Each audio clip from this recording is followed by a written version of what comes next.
دیکھیے پروفیسر، میرا نکاح تھا، میرے شوہر نے میری اسائنمنٹ پھاڑ دی۔ وہ آنسو روکتے حازم شاہ کے سامنے سر جھکائے کھڑی تھی۔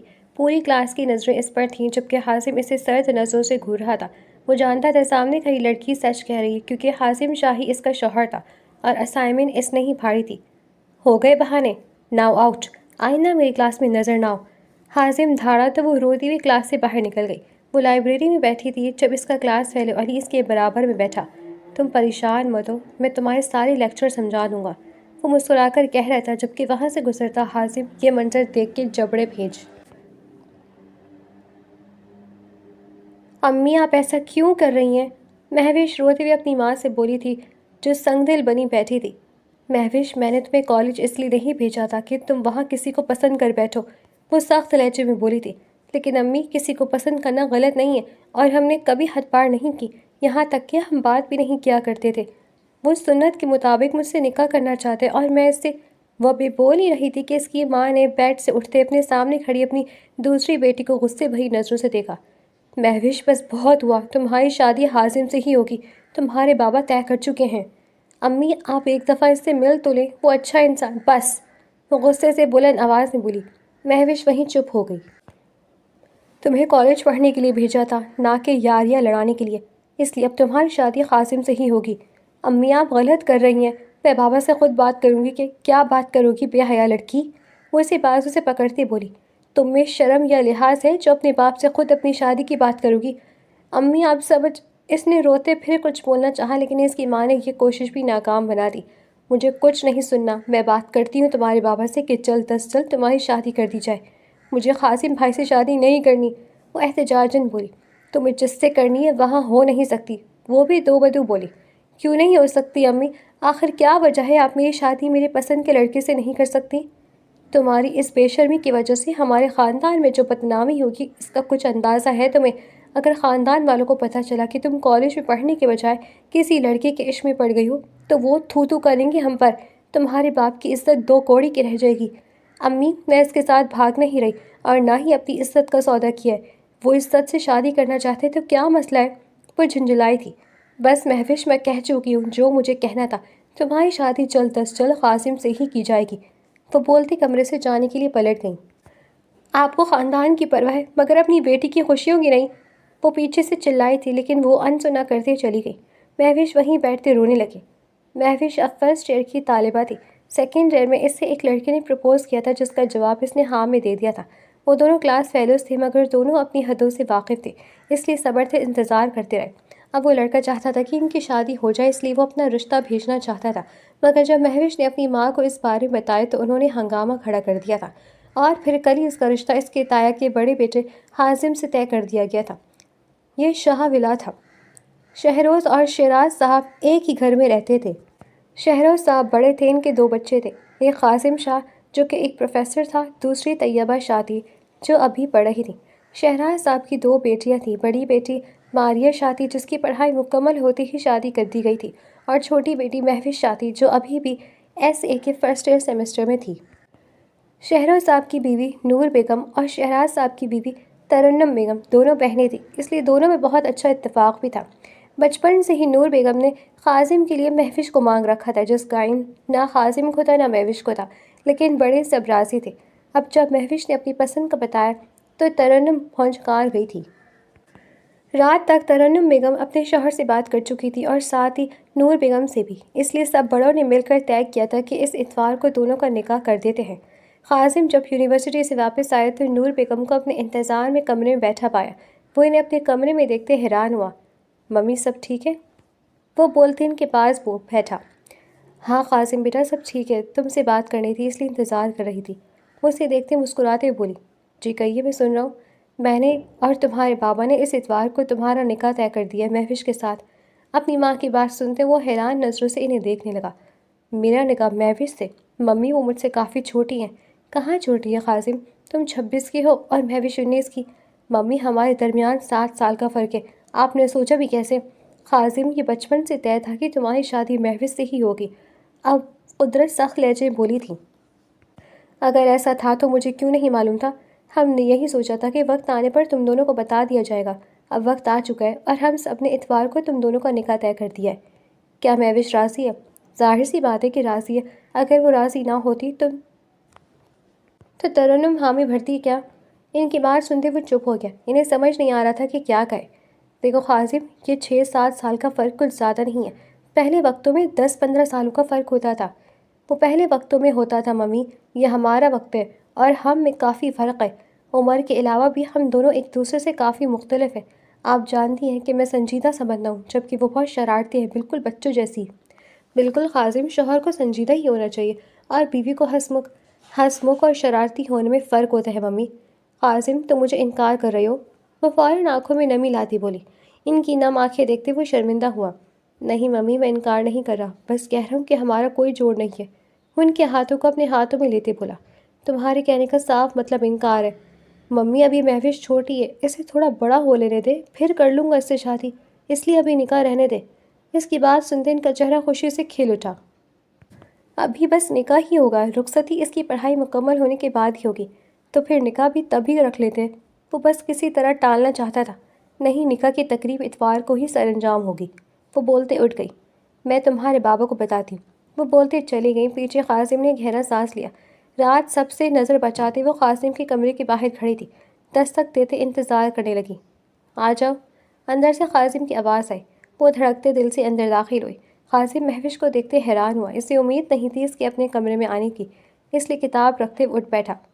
مجھے آپ سے بات کرنی تھی، وہ کچھ نروس سے بولی تھی۔ بولو، وہ سنجیدگی سے بولا۔ مجھے یہ نکاح نہیں کرنا، اگر خالہ آپ سے پوچھیں تو انکار کر دیجیے گا پلیز قاسم بھائی۔ اس کی بات سنتے وہ اٹھ کھڑا ہوا۔ کیوں؟ انکار کی کیا وجہ ہے؟ میں کسی اور کو پسند کرتی ہوں، وہ اسے نم آنکھوں سے دیکھتے بولی۔ اس کی بات سنتے وہ حیران ہوا، پھر حیرت غصے میں بدل گئی۔ تمہاری عمر ہی کیا ہے مہوش، جو تم ان کاموں میں پڑ گئی ہو؟ پلیز قاسم بھائی، آپ انکار کر دیں۔ کون ہے وہ لڑکا، کیا کرتا ہے؟ وہ گہرا سانس لیتے خود پر قابو پاتے بولا۔ وہ میرا کلاس فیلو ارباز خان ہے، ابھی ہم دونوں نکاح کرنا چاہتے ہیں، اس کے بعد جب وہ سیٹل ہو جائے گا پھر شادی کریں گے۔ تو پسند بھی تبھی کرتی نا ایک دوسرے کو، وہ غصے سے طنز کرتے بولا۔ مہوش خاموش رہی۔ اسے خاموش دیکھتے اس نے پھر گہرا سانس لیا۔ ممی نے شام میں بات کی تھی مجھ سے اور میں انہیں ہاں کہہ چکا ہوں۔ اس کی بات سنتے مہوش نے بے یقینی سے اسے دیکھا۔ آپ نے ہاں کیوں کی؟ وہ بے یقین لہجے بولی۔ کیونکہ تم سے پہلے ممی بات کر چکی تھی، اگر تم مجھے پہلے بتا دیتی تو میں انکار کر دیتا۔ تم بتاؤ، کیا وہ لڑکا سیریس ہے تمہارے لے کر؟ جی، اسی لیے تو وہ میرے لیے رشتہ لانا چاہتا ہے، لیکن جب امی نے سنا تو انہوں نے میرا نکاح آپ سے طے کر دیا۔ قاسم کو غصہ تو ہے بے تحاشا آ رہا تھا، لیکن اسے خود پر ضبط رکھنا تھا۔ اچھا، میں کرتا ہوں کچھ، اگر ممی بابا نے میری مان لی تو، اور اگر وہ نہ مانے تو؟ اس نے خوفزدہ لہجے میں پوچھا۔ تو پھر اتوار والے دن ہمارا نکاح ہوگا، لیکن مجھے نہیں کرنا محترمہ، کرنا میں نے بھی نہیں چاہتا، لیکن گھر والوں کی مرضی۔ وہ بولتے چپ ہو گیا۔ مہوش خاموش کھڑی رہی۔ تم اپنے کمرے میں جاؤ، میں سوچتا ہوں کچھ اس بارے میں، لیکن اب میرا نہیں خیال کہ کچھ ہو سکتا ہے۔ مہوش سر ہلاتے چلی گئی۔ وہ دل سے دعا کر رہی تھی کہ کچھ ایسا ہو جائے کہ یہ نکاح رک جائے۔ اگلے دن قاسم یوں ہی چلا گیا، جبکہ مہوش کو ترنم بیگم نے جانے نہ دیا، یہ کہہ کر کہ 2 دن بعد نکاح ہے تو اب باہر جانا مناسب نہیں۔ ماریا مہوش کے پاس اس کے کمرے میں بیٹھی تھی۔ کیا بات ہے مہوش، تمہاری آنکھیں کیوں سوجی ہوئی ہیں؟ وہ پریشانی سے اسے دیکھتے بولی۔ کچھ نہیں آپی، ویسے تم روئی ہو، بتاؤ کیا بات ہے؟ مہوش کی آنکھیں پھر نم ہونے لگی، پھر وہ روتے سب بتانے لگی۔ ماریا سنتے پریشان ہوئی کہ کیا کیا تم نے پاگل لڑکی؟ قاسم کو کیوں بتایا ارباز کے بارے میں؟ تو پھر اور کیا کرتی، مجھے کچھ تو کرنا تھا نا۔ ایک بات سمجھو پاؤ، مہوش کی تمہاری شادی اب قاسم سے ہی ہونی ہے، لیکن اسے ارباز کے بارے میں بتا کر تم نے اپنے پاؤں پر خود کلہاڑی مار چکی ہو۔ آپ ایسا کیوں کہہ رہی ہیں آپی؟ کیونکہ میں اچھے سے امی کو جانتی ہوں، وہ جو ایک دفعہ ٹھان لیتی ہیں کر کے رہتی ہے۔ میں نے بھی ان کی کافی منتیں کی تھی کہ مجھے شادی نہیں کرنی، آگے پڑھنا ہے، لیکن دیکھو ہوا کیا، وہی جو امی نے کہا۔ تمہارے معاملے میں بھی وہی ہوگا جو امی چاہیں گی، اور قاسم کو بتا کر تم غلطی کر چکی ہو۔ دیکھو مہوش، مرد خود چاہے کتنی لڑکیوں کے ساتھ چکر چلا رہے، لیکن انہیں بیوی پاک دامن چاہیے ہوتی ہے، ایسی لڑکی جس کے ماضی میں کوئی نہ ہو۔ میں اب بھی پاک دامن ہوں آپی، کسی کو پسند کرنا جرم نہیں ہے۔ پاکستان میں جرم ہی ہے، کیونکہ یہاں اسلام کے بجائے کلچر کو فالو کیا جاتا ہے۔ اگر اسلام کو کیا جاتا تو عورتوں کو پسند کی شادی کی اجازت ہے، لیکن کہتے ہیں نا کہ مردوں کو اسلام صرف 4 شادیوں کی دفعہ ہی یاد آتا ہے، عورتوں کے حقوق پر نہیں۔ اس لیے میرا مشورہ مانو، اپنے دل کو مار لو۔ تمہاری قسمت میں قاسم ہی ہے۔ جن لڑکیوں کے والدین کو ان کی خوشیوں سے زیادہ لوگوں کی فکر ہو تو انہیں اپنے دل پر مار لینا چاہیے۔ تم بھی کر لو۔ لیکن آپ بھی، اس سب میں میرا کیا قصور ہے؟ تمہارا قصور یہی ہے کہ تم لڑکی ہو کر کسی کو پسند کر بیٹھی ہو۔ میں دعا کروں گی کہ قاسم جلد اس بات کو دل سے نکال دے، ورنہ تمہاری شادی شدہ زندگی بہت مشکل ہو جائے گی۔ لیکن امی، مجھے اس سے شادی نہیں کرنی۔ میں زہر کھا لوں گی لیکن نکاح نہیں کروں گی۔ مہوش، تم خود زہر کھا کر مر جاؤ گی لیکن اپنے ماں باپ کے منہ پر کالک مل جاؤ گی۔ اس معاشرے میں عورتوں کو مرنے کی بھی اجازت نہیں ہے۔ اس کے لیے اللہ نے بھی خودکشی حرام رکھی ہے۔ اسی لیے اللہ پر بھروسہ رکھو اور جو ہو رہا ہے ہونے دو۔ اب تم بس دعا ہی کر سکتی ہو اپنے اچھے نصیب کے۔ مہوش خاموش ہو گئی۔ ماریہ کی کہی تلخ حقیقت ہضم کرنا کچھ مشکل ہو رہا تھا۔ یونیورسٹی آتے قاسم اپنی ماں کے کمرے میں گیا، جو کمرے میں مہوش کے لیے زیور نکالی ہوئی تھی۔ ممی، کیا کر رہی ہیں آپ؟ وہ ان کے پاس بیٹھتے بولا۔ تمہاری ہونے والی بیوی کے لیے زیور دیکھ رہی ہوں۔ وہ اسے دیکھتے مسکراتے بولے۔ خوشی ان کے انگ انگ سے جھلک رہی تھی۔ آپ بہت خوش لگ رہی ہیں۔ ظاہر سی بات ہے، میرے اکلوتے بیٹے کی شادی ہے، وہ بھی میری پسند کی لڑکی سے۔ سچ میں قاسم، تم نے ہاں کہہ کر میرا سینہ فخر سے چوڑا کر دیا ہے۔ وہ ایک نظر اسے دیکھتے پھر ڈبے بند کرتے بولیں۔ قاسم کے گلے میں گلٹی ابھرتے معدوم ہوئی۔ ممی، مجھے لگ رہا ہے کہ نکاح کو زیادہ جلدی ہو رہا ہے۔ وہ اپنی داڑھی ایک انگلی سے کھچاتے بولا۔ نور بیگم نے چونکتے سے دیکھا۔ قاسم، تم انکار تو نہیں کرنے والے نا؟ دیکھو قاسم، میں سارے رشتہ داروں کو بتا چکی ہوں تمہارے اور مہوش کے نکاح کا۔ اب اگر تم نے انکار کیا تو میری ناک کٹ جائے گی۔ نہیں ممی، میں انکار نہیں کر رہا، بس کہہ رہا ہوں کہ نکاح کچھ جلدی ہو رہا ہے۔ میں مہوش کو ہمیشہ اپنی کزن کے طور پر دیکھتا آیا ہوں، اب ایک دم بیوی کیسے قبول کر لوں؟ ہوتا ہے، لیکن جلد تم اسے قبول کر لو گے۔ ابھی بس نکاح کی تقریب ہوگی، اس کے بعد 4 سال ہے ابھی رخصتی میں، تب تک تم اسے سمجھ بھی جاؤ گے اور قبول بھی کر لو گے۔ وہ مسکراتے ہوئے بولی۔ قاسم ان کے مسکراتے چہرے کو دیکھ کے مزید کچھ کہہ نہ سکا، اسی لیے سر اسبات میں ہلا دیا۔ نور بیگم نے خوشی سے آگے بڑھتے اس کے ماتھے پر بوسہ دیا، پھر کچھ ادھر ادھر کی باتیں کرنے کے بعد قاسم اپنے کمرے میں آ گیا۔ شاہ ویلا میں سب بڑوں کے کمرے گراؤنڈ فلور پر تھے جبکہ بچوں کے سیکنڈ فلور پر تھے۔ قاسم سیڑھیاں چڑھتے اوپر آیا۔ اس کا کمرہ دائیں جانب پہلے نمبر پر تھا جبکہ مہوش کا کمرہ بائیں جانب پہلے نمبر پر تھا۔ مہوش اس کا ہی انتظار کر رہی تھی، اسے کمرے میں جاتے دیکھ کے وہ بھی اس کے پیچھے گئی۔ کمرے کا دروازہ کھلا تھا، پھر بھی اس نے دروازے میں کھڑے ہوتے دستک دی۔ قاسم چونکتے مڑا تھا۔ سامنے مہوش کو دیکھتے اس نے گہری سانس لی۔ آپ نے انکار کر دیا؟ قاسم نے سر نفی میں ہلایا۔ میں انکار نہیں کر سکا، ممی بہت خوش تھیں اس لیے میں ان کا دل نہیں توڑ سکتا تھا۔ تم خود انکار کر سکتی ہو۔ اگر میرے انکار کی اہمیت ہوتی تو میں آپ سے کہتی۔ قاسم کچھ پل خاموش رہا۔ مہوش پلٹنے جانے لگی تھی جب پیچھے سے قاسم بول پڑا۔ نہ تم انکار کر سکتی اور نہ میں انکار کر سکتا ہوں، اس لیے تم ارباز سے معذرت کر لو اور اسے بھول جاؤ۔ وہ مہوش کو دیکھتے بولے۔ آپ کو کبھی محبت ہوئی ہے؟ اگر ہوئی ہے تو آپ جانتے ہوں گے کہ کسی کو بھولنا کس قدر مشکل ہوتا ہے، اور اگر نہیں ہوئی تو آپ میری کیفیت نہیں سمجھ سکتے۔ بولتے اس کی آنکھیں نم ہوئیں۔ دیکھو مہوش، تم ابھی صرف 19 کی ہو۔ اس عمر میں اکثر لڑکیوں کو کسی پر کرش آ جاتا ہے اور وہ اسے محبت سمجھنے لگتی ہیں۔ دنیا میں ہر جذبہ محبت نہیں ہوتا۔ وہ 2 قدم چلتے اسے سمجھانے والے انداز میں بولا تھا۔ آپ نے کبھی محبت نہیں کی، اس لیے آپ کو میرے جذبات بے وقوفانہ لگ رہے ہیں۔ وہ بولتے پلٹ گئی۔ پیچھے قاسم نے ایک بار پھر گہری سانس لی۔ وہ اس معاملے میں کچھ نہیں کہہ سکتا تھا، اس کا دل کچھ عجیب ہو رہا تھا، اسے انجانی وجہ سے غصہ آ رہا تھا جیسے وہ فی الوقت کنٹرول کیے ہوئے تھا۔ وہ اپنے کمرے میں کھڑی ہاتھ میں چوہے مار زہر کی ڈبیاں دیکھ رہی تھی۔ وہ کسی کو بھی منا نہیں سکی تھی۔ اب زندگی کا کیا مقصد باقی بچا؟ پھر ڈھکن کھولتے اس نے کچھ پاؤڈر پانی کے گلاس میں مکس کیا۔ اسی وقت ماریہ کمرے میں داخل ہوئی، لیکن وہ محسوس کیے بنا اپنے کام میں مشغول رہی۔ پھر گلاس اٹھاتے منہ کی طرف لے جانے لگی ہی جبکہ ماریہ نے زور سے اس کے گلاس چھینتے نیچے پھینکا تھا۔ تمہارا دماغ خراب ہو گیا ہے مہوش؟ وہ اسے صدمے سے دیکھتے غصے سے بولی۔ ماریہ کو دیکھتے اس کے آنسو بہنے لگے۔ سیڑھیاں چڑھتے قاسم نے کچھ ٹوٹنے کی آواز سنتے فوراً اپنے قدم مہوش کے کمرے کی طرف بڑھا دیے۔ دل میں ایک وہم سا آیا کہ کہیں وہ پاگل لڑکی کچھ غلط نہ کر دے۔ کیا کر رہی تھی تم؟ حرام موت کو گلے لگا رہی تھی کسی انجان شخص کے لیے؟ تمہارے حواس کہاں ہیں مہوش جو تم اچھے اور برے میں تمیز نہیں کر پا رہی؟ وہ غصے سے اسے دیکھتے بول رہی تھی۔ اندر سے آتی ماریہ کی غصے بھری آواز سنتے وہ وہیں رک گیا۔ اسے امید نہیں تھی کہ مہوش اس حد تک چلی جائے گی۔ تو اور کیا کروں آپی؟ کوئی بھی میری بات نہیں مان رہا۔ میرا نکاح طے کر دیا، وہ بھی میری مرضی کے بغیر۔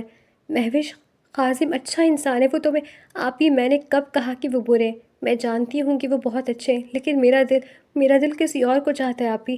اگر میں اپنا ہمسفر اپنی مرضی کا نہیں چن سکتی تو پھر زندہ رہنے کا کیا فائدہ؟ مجھے مر ہی جانا چاہیے۔ یہ تم طے نہیں کر سکتی کہ تم نے جینا ہے یا مرنا ہے، یہ سب اللہ تعالیٰ طے کرتے ہیں۔ تم پر آزمائش آئی ہے اور بجائے صبر سے کام لینے کے تم حرام موت کو گلے لگا رہی ہو۔ یہ آزمائش میرے رب کی طرف سے ہوتی تو میں قبول کر لیتی، لیکن یہ میرے اپنے ماں باپ کا کیا ہے۔ جب اسلام میں مجھے پسند کی شادی کرنے کی اجازت ہے تو پھر یہ لوگ کون ہوتے ہیں مجھ سے میرا حق چھیننے والے؟ ماریہ کا دل چاہا کہ وہ اسے زور سے جھنجھوڑے تاکہ وہ اپنے حواس میں آئے۔ ہمارے معاشرے میں اس بات پر لڑکیوں کے قتل کیے جاتے ہیں مہوش، تمہیں شکر کرنا چاہیے کہ تمہاری جان محفوظ ہے۔ نہیں چاہیے ایسی زندگی جس کا کنٹرول ہی میرے ہاتھ میں نہ ہو۔ جب اللہ نے سب کو اجازت دی ہے تو پھر مجھے کیوں نہیں؟ مہوش میری پیاری بہن، سمجھو اس بات کو کہ ارباز تمہاری قسمت میں نہیں تھا۔ ایسے کیسے سمجھ لوں آپ ہی؟ اگر وہ مجھے دھوکہ دیتا یا اپنا رشتہ نہ بھیجنا چاہتا ہوتا تو میں قسمت سمجھ لیتی آپ ہی، لیکن وہ میرا ساتھ دے رہا ہے۔ بس میرے گھر والی میری خوشیوں کی دشمن ہے۔ مہوش، جو خوشیاں تمہاری نصیب میں ہیں وہ تمہیں مل کر رہیں گی، چاہے ارباز کے ساتھ یا قاسم کے ساتھ۔ دیکھو، میرے لیے بھی لڑکا امی ابو نے ہی چنا تھا، اور اب میں بہت خوش ہوں اس کے ساتھ۔ تم بھی قاسم کے ساتھ خوش رہو گی۔ آپ کسی کو پسند نہیں کرتی تھی جبکہ میں کرتی ہوں۔ اس کی بات سنتے ہوئے چپ ہو گئی۔ باہر کھڑا قاسم سنجیدہ چہرے کے ساتھ اس کی باتیں سن رہا تھا۔ مہوش میری جان، قبول کر لو، یہی اب تمہاری قسمت ہے۔ تمہاری قسمت میں قاسم ہی تھا، تمہیں اور قاسم بھائی کو ایک ہونا ہی تھا۔ جب تم پیدا ہوئی تھی تبھی قاسم بھائی کے نام ہو گئی تھی۔ پلیز اس بات کو سمجھ لو کہ تمہاری قسمت میں ارباز نہیں قاسم ہے، اور اس کے لیے اپنا دل نرم کرو۔ دل خود بخود نرم پڑتا ہے آپ ہی، انسان کا زور نہیں چلتا، اور میں جانتی ہوں کہ میرا اور قاسم بھائی کا کوئی جوڑ نہیں ہے۔ ہم ایک ساتھ خوش نہیں رہیں گے، دیکھ لیجیے گا۔ گھر کے خوشگوار بنانا عورت کا کام ہوتا ہے مہوش، یہ تم پر منحصر ہے کہ تم اپنا رشتہ کیسے بناتی ہو۔ میرا دل ہی نہیں مان رہا آپ ہی، تو پھر میں کیسے قاسم کے ساتھ گھر بنا سکتی ہوں؟ دیکھ لیجیے گا آپ، امی کی اس فضول ضد کی وجہ سے میرے ساتھ ساتھ قاسم بھائی کی بھی زندگی خراب ہوگی۔ ہم دونوں ایک دوسرے کے ساتھ خوش نہیں رہ سکیں گے۔ مہوش، جو ہونا ہوگا وہ ہو جائے گا۔ تم ابھی یہ قبول کر لو کہ تمہاری قسمت میں قاسم تھا، بالکل ایسے جیسے قاسم بھائی قبول کر جائیں کہ ان کی قسمت میں تم تھی۔ تم دونوں کو ایک ہونا ہی تھا، اور رہی بات خوشیوں کی تو وہ اللہ کی مرضی سے ہوگا، اور ساتھ تم دونوں کی باہمی تعاون سے۔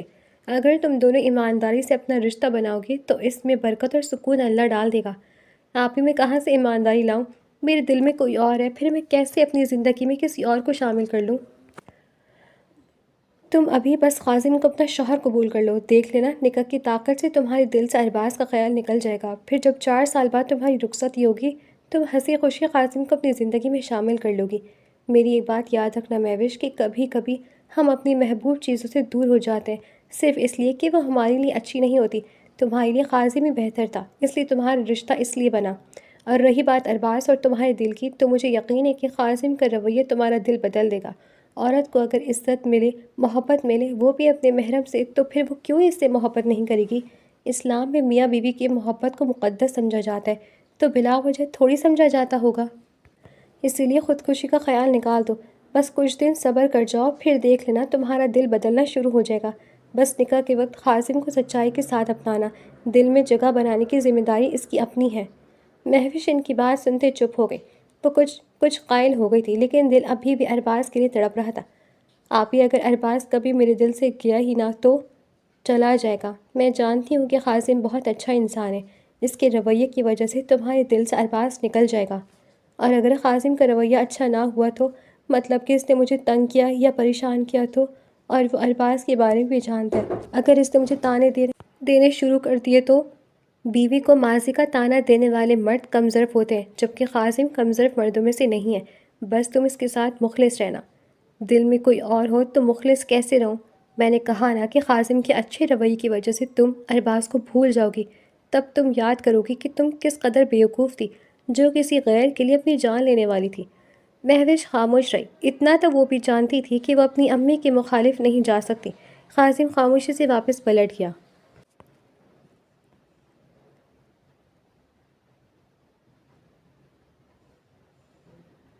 اگلے 2 دن اسی تیزی سے گزر گئے۔ آج ان کا نکاح تھا۔ نکاح کی تقریب کان میں ہی رکھی گئی تھی۔ کچھ قریبی رشتہ داروں کو بلا لیا گیا تھا۔ ماریہ اور طیبہ اس وقت مہوش کے کمرے میں تھی۔ مہوش سفید میکسی جس پر سرخ رنگ کا کام ہوا تھا اس میں ملبوس تھی۔ اس کے ساتھ اس نے ہلکی جویلری اور ہاتھوں میں سرخ چوڑیوں کے ساتھ گجرے پہن رکھے تھے۔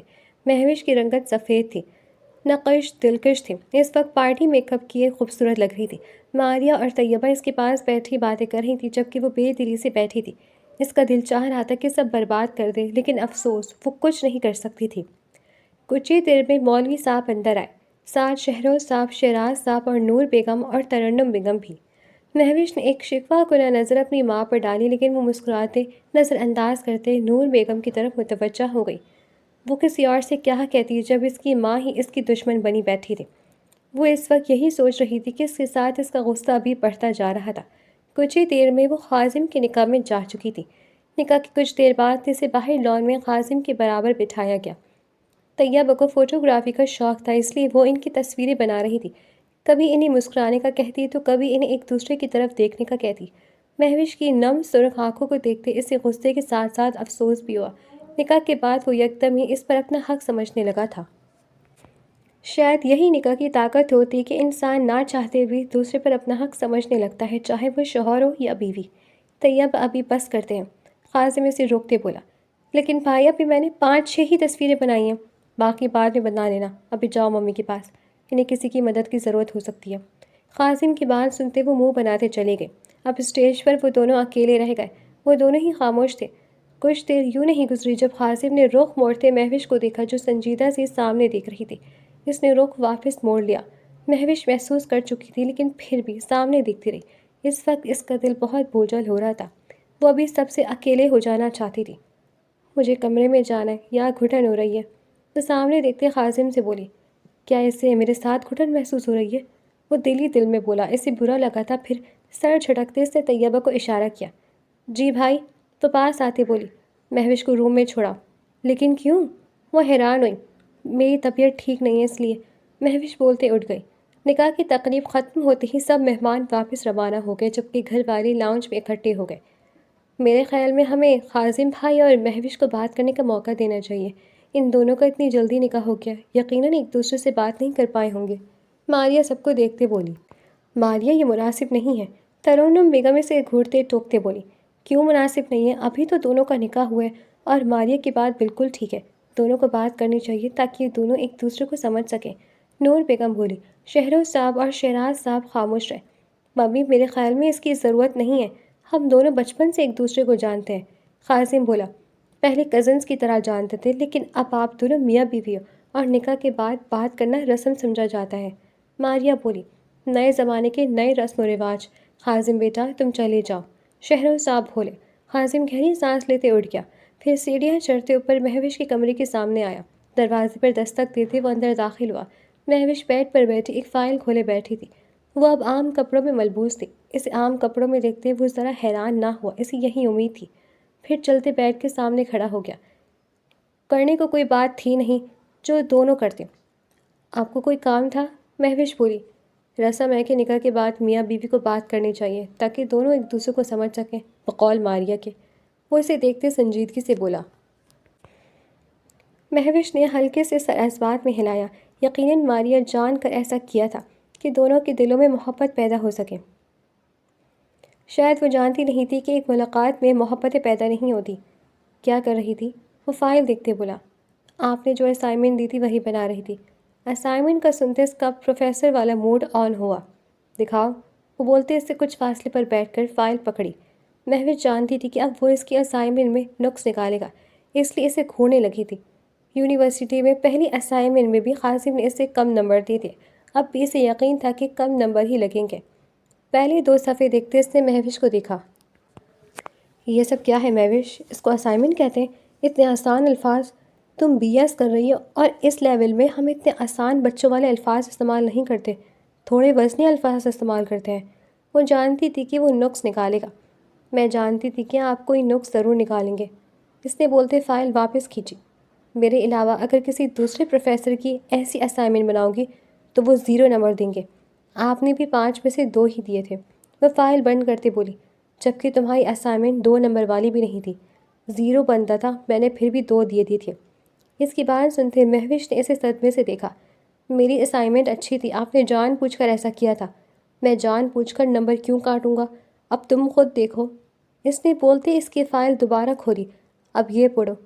کیا یہ BS لیول کی اسٹوڈنٹ کے لیے مناسب ہے؟ یہ ووکیبلری میٹرک کے اسٹوڈنٹس استعمال کرتے ہیں۔ وہ اسے پہلے لکھے پیراگراف پر ہاتھ رکھتے نشاندہی کرتے بولا، آپ کو مجھے نمبر نہیں دینے، مت دیجیے گا۔ وہ فائل کھینچتے بولی، جبکہ قاسم نے فائل کا کونا مضبوطی سے پکڑ لیا۔ ابھی نہیں، مزید سنو، اب اس صفحے کو دیکھو۔ وہ اگلا پیج نکالتے بولا، یہ پیراگراف، اس میں گرامر کی کتنی غلطی ہے، دیکھو ذرا۔ میری کوئی غلطی نہیں ہے، وہ ڈھیٹ انداز سے بولی تھی، پھر زور لگایا تھا۔ اسی وقت دونوں اعتراف سے زور لگنے کی وجہ سے اسائنمنٹ پھٹ گئی۔ پھٹی اسائنمنٹ کو دونوں نے شاکی نظروں سے دیکھا۔ آپ نے میری اسائنمنٹ پھاڑ دی؟ وہ شاکی نظروں سے اسے دیکھتے بولی۔ وہ ہڑبڑایا، اچھا ہوا پھٹ گئی، اب نئی بناؤ، یہ والی پہلی بیکار تھی۔ میں اب کیسے نیو بناؤں؟ ٹائم نہیں ہے۔ ابھی شام کے 5 بجے، رات 8 تک آسانی سے بن جائے گی۔ اور ہاں، اس دفعہ ووکیبلری اچھی استعمال کرنا۔ میرے پاس ڈکشنری ہے، اگر تمہیں چاہیے ہو تو بتانا، ساتھ کچھ بکس بھی۔ میں اسائنمنٹ نہیں بناؤں گی۔ آپ نے پھاڑی ہے اسائنمنٹ میری، تو آپ مجھے یوں نہیں نمبر دیں گے۔ اس اسائنمنٹ کے میں تمہیں 1.5 نمبر دیتا، اس لیے بہتر ہے کہ نیو بناؤ۔ اسی اثنا میں ماریہ دروازہ کھٹکھٹاتے اندر داخل ہوئی۔ ملاقات کا وقت ختم ہوا تو مسکراتے بولی۔ قاسم سر ہلاتے اٹھ گیا، پھر مہوش سے مخاطب ہوا، جو میں نے کہا ہے ان باتوں کو ذہن میں رکھنا۔ وہ بول کر چلا گیا۔ کیا باتیں ہوئیں؟ وہ شریر لہجے بولتے اس کے پاس آئی۔ یہی کہ میری اسائنمنٹ بالکل فضول ہے، میری گرامر اچھی نہیں ہے، میری ووکیبلری کمزور ہے۔ وہ غصے سے بولی۔ ماریہ حیران ہوئی۔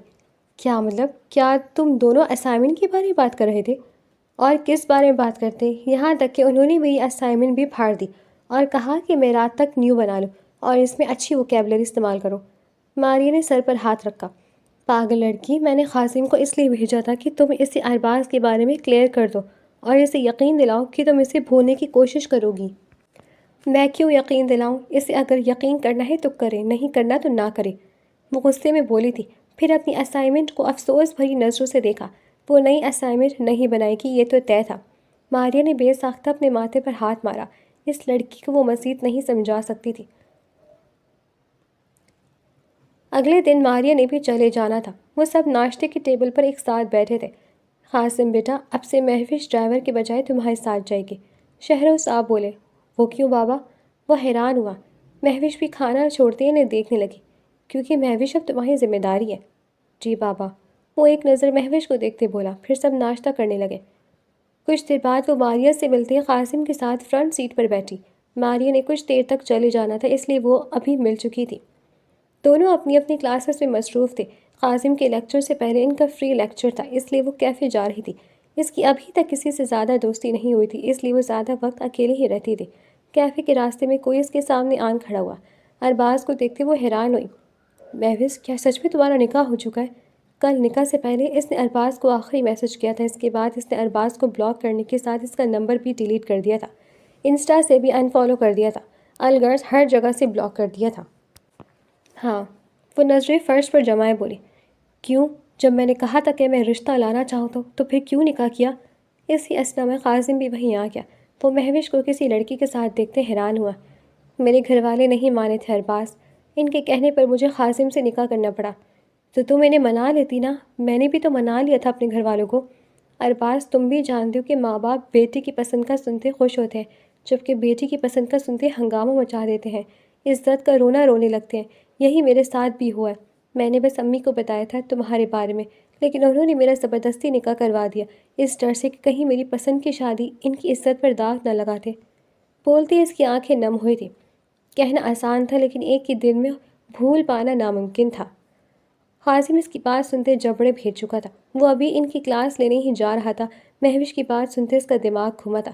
ارباز کچھ کہے بغیر پلٹ گیا۔ اس کے جاتے مہوش کا ضبط ٹوٹا، وہ منہ پر ہاتھ رکھے رونے لگی، یہ جانے بغیر کہ اس سے کچھ ہی دور قاسم کھڑا اسے ہی دیکھ رہا تھا۔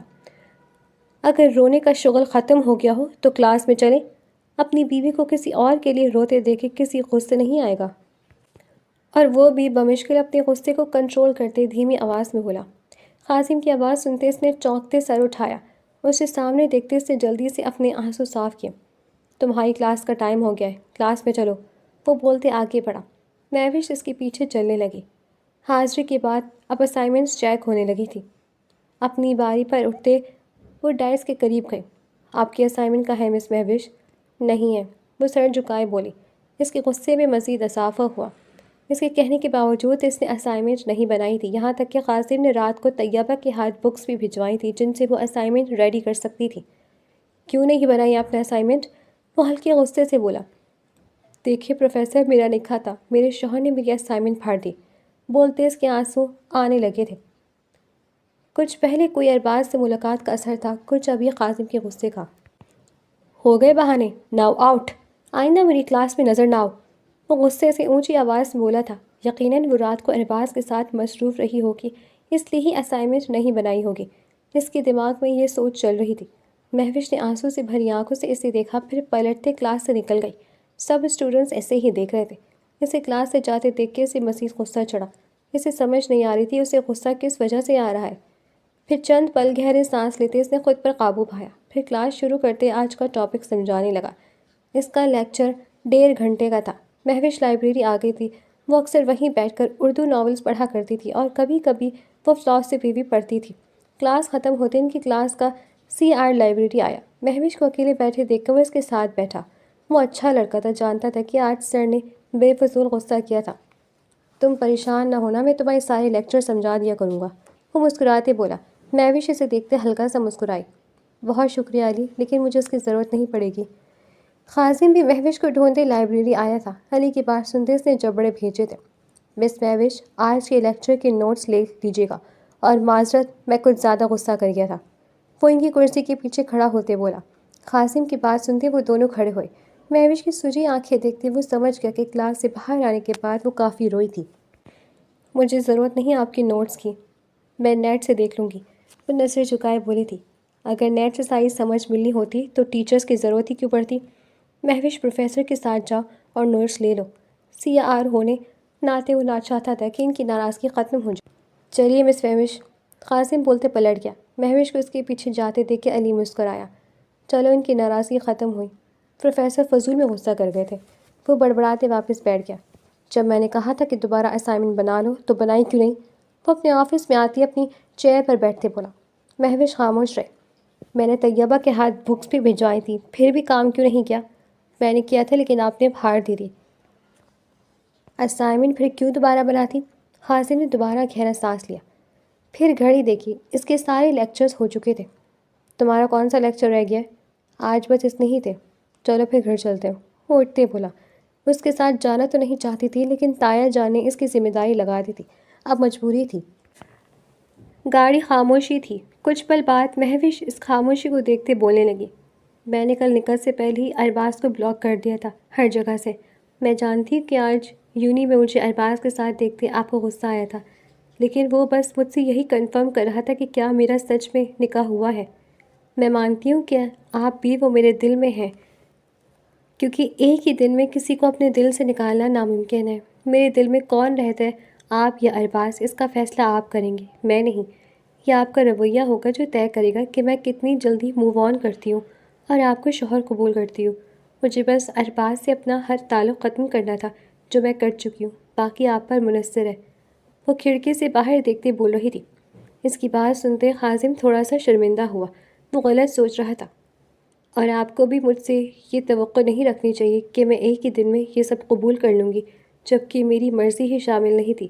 میں جانتی ہوں کہ آپ کی بھی مرضی شامل نہیں تھی، اس لیے ہمیں ایک دوسرے کو وقت دینا چاہیے تاکہ ہم ایک دوسرے کو قبول کر سکیں، اور اگر ہمیں لگے کہ ہم ایک ساتھ خوش نہیں رہ سکیں گے تو رخصتی کے بجائے الگ ہو جائیں گے۔ لیکن کچھ بھی ڈیسائیڈ کرنے سے پہلے آپ کو مجھے اور مجھے آپ کو ایک موقع دینا ہوگا۔ وہ بولتے چپ ہو گئی۔ میں غلط تھا جانتا ہوں، تمہیں ارباز کے ساتھ دیکھتے مجھے غصہ آ گیا تھا، بس اس لیے کلاس میں بھی تمہیں ڈانٹ دیا۔ کیا آپ ساری زندگی یہی سمجھتے رہیں گے؟ وہ چہرہ موڑتے سے دیکھتے بولی۔ نہیں، مجھے تمہیں ایک موقع دینا ہے اور تمہیں موو آن کرنے کا وقت دینا ہے۔ جانتا ہوں میں کوئی کم ظرف مرد نہیں ہوں جو اس بات کو بنیاد بنا کر تم پر شک کرتا رہوں گا، بس آج تمہیں اس کے لیے روتے دیکھ کے مجھے کچھ زیادہ غصہ آ گیا تھا۔ یقینی سی بات ہے اگر میری بیوی کسی اور کے لیے روئے گی تو مجھے غصہ آئے گا نا۔ مہوش نے اسے دیکھا، اسی وقت قاسم نے بھی اسے دیکھا۔ وقت لگے گا قاسم، آپ کو صبر کرنا پڑے گا، وہ بولتے باہر دیکھنے لگی۔ میں کوشش کروں گا۔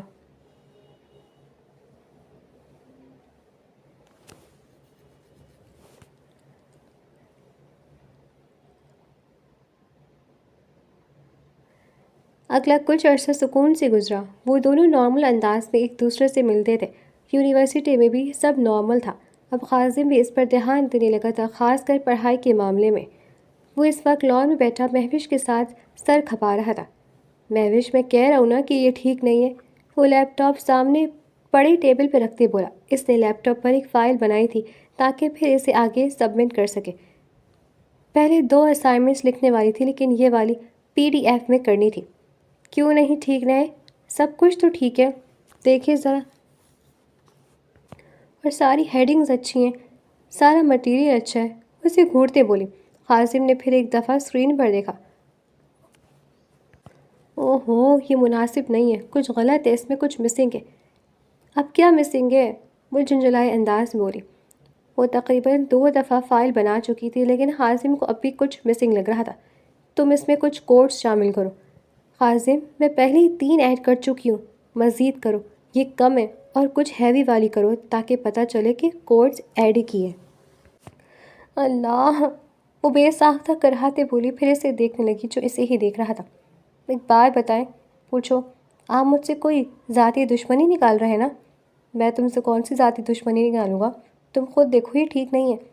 ایک تو جس گھر میں کوئی پروفیسر ہو وہاں کوئی بچہ سکون سے نہیں پڑھ سکتا۔ آپ کو کچھ ٹھیک نہیں لگتا قاسم؟ میں 2 دفعہ تبدیل کر چکی ہوں، بس ایک آخری دفعہ مزید کر دو، اس کے بعد یہ اسائنمنٹ اچھی ہو جائے گی۔ اب تم پروفیسر قاسم کی بھی ہو، تھوڑا پڑھا لکھنا تو ہونا چاہیے نا۔ مہوش نے گہرا سانس لیا۔ اسی وقت وہاں نور بیگم اور ترنم بیگم آ گئی۔ کیا باتیں ہو رہی ہیں؟ نور بیگم مسکراتے ہوئے بولی۔ باتیں کیا کرنی ہے خالہ جان، یہ آپ کا پڑھاکو بیٹا بار بار میری اسائنمنٹ فیل کر رہا ہے۔ وہ جھنجھلائے انداز میں بولی۔ مہوش، اپنے شوہر کے بارے میں ایسے نہیں بولتے۔ ترنم بیگم نے اسے گھورتے ٹوکا۔ تو شوہر صاحب کو بھی چاہیے نا کہ میری اسائنمنٹ اپروو کرے۔ قاسم، کیوں بچی کو تنگ کر رہے ہو؟ نور بیگم بولی۔ ممی، میں تنگ نہیں کر رہا، یہ اسائنمنٹ اچھی نہیں ہے، اس کی مہوش کو 3 نمبر بھی نہیں ملنے۔ میرے علاوہ باقی پروفیسر بھی کافی سخت چیکنگ کرتے ہیں۔ ابھی اس کے 3 بھی نہیں ملیں گے؟ وہ تھزمے سے بولی۔ جی ہاں، میں کر ہی نہیں رہی، آپ کو مجھے 0 نمبر دینا ہے، دے دیجیے گا شوق سے۔ وہ لیپ ٹاپ ضرور سے زیادہ بند کرتے بولی۔ ترنم بیگم نے اس کا کام پکڑ لیا۔ یہ کیا طریقہ ہے؟ وہ تمہارا پروفیسر ہونے کے ساتھ شوہر بھی ہے۔ یار امی جان، تو چھوڑے میرا، کچھ نہیں کہہ رہی میں آپ کے داماد کو۔ وہ کان چھڑانے کی کوشش کرتی بولی، جبکہ قاسم مسکراہٹ دبانے کی کوشش کر رہا تھا۔ ترنم، میری بہو کا کان چھوڑو، وہ اب تمہاری بہو نہیں، میری بیٹی ہے۔ پیچھے سے نور بیگم بولی۔ ان کی آواز سنتے ترنم بیگم نے اس کا کان چھوڑ دیا تھا۔ مہوش نے پہلے انہیں پھر قاسم کو ناراض نظروں سے دیکھا۔ ممی اور خالہ، میں اپنی بیوی کو باہر لے جا رہا ہوں، وہ اٹھتے بولا۔ اس کی بات سنتے وہ تینوں حیران ہوئی۔ وہ کیوں؟ مہوش بولی۔ کیونکہ آج آپ محترمہ نے بہت دماغ خرچ کیا ہے، دماغ خرچ کرنے کے لیے دماغ ہونا بھی ضروری ہے۔ ترنم بیگم بولی۔ کہہ تو آپ ٹھیک رہی ہیں لیکن پھر بھی باہر لے جانا تو بنتا ہے، قاسم مسکراتے بولا۔ مہوش باری باری ان دونوں کو دیکھتے ناراض ہوتے چلی گئی۔ ترنم، کیوں بچی کے ساتھ ایسا کرتی ہو؟ باجی، وہ 1 نمبر کی نالائق لڑکی ہے۔ اب اگر قاسم اسے پڑھانے کی کوشش کر رہا ہے تب بھی اسے غصہ چڑھ رہا ہے۔ اب میں اسے پھولوں کے ہار تو نہیں پہنا سکتی نا؟ ایسا بھی نہیں ہے خالہ، مہوش اچھا پڑھتی ہے، بس اسے 3رے سیمسٹر میں پہنچ کر بھی ابھی تک اسائنمنٹ بنا نہیں آئی۔ چلے اب میں چلتا ہوں، پہلے اسے منانا پڑے گا، پھر جائیں گے ہم۔ وہ بولتے اندر کی جانا پڑھا گیا۔ پیچھے نور بیگم اور ترنم بیگم آپس میں بات ہی کرنے لگی۔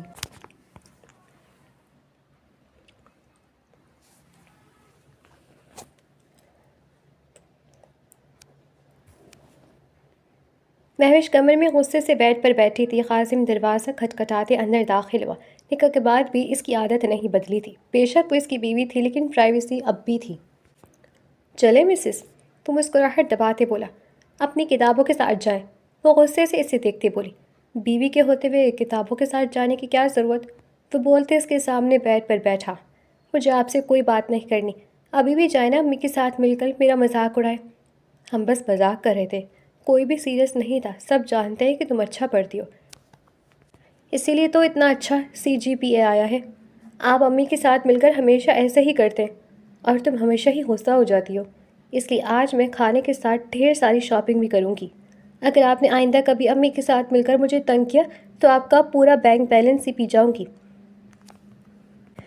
بخشوں گی تو اب بھی نہیں۔ مہوش اسے پھر گھورنے لگی۔ اوکے اوکے، پی لینا جتنا پینا ہوا۔